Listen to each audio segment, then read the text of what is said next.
2018 সালে হয়েছিল রাতের ভোট। 2024 সালে আমরা দেখেছিলাম ডামি ভোট। শেখ হাসিনার পতনের পর ভেবেছিলাম 2026 সালে হবে আসল ভোট, কিন্তু 2026 সালে হয়েছে ম্যানেজ ভোট। লন্ডন থেকে ওই মুফতি সাহেব এসে জনগণের সমর্থন আদায় করতে না পেরে প্রশাসনকে ম্যানেজ করে, ডিপস্টেটকে ম্যানেজ করে, কমিশনকে ম্যানেজ করে, সরকারকে ম্যানেজ করে ম্যানেজ ভোট আয়োজন করেছে।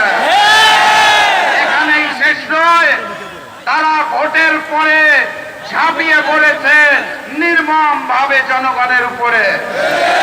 2018 সালে ধানের শীষে ভোট দেওয়ার জন্য যেভাবে করে গণধর্ষণ হয়েছিল, 2026 সালে এসে ধানের শীষে ভোট না দেওয়ার কারণে গণধর্ষণ আমরা দেখতে পেয়েছি।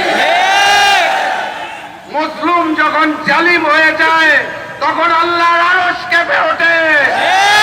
লন্ডনের মুফতি আর নতুন জালেমকে বলতে চাই, মজলুমরা হারতে জানে না, মজলুমরা কাঁদতে জানে না, মজলুমরা থামতে জানে না। আমরাও থামবো না ইনশাআল্লাহ। বিজয়ের পথে যাত্রা শুরু।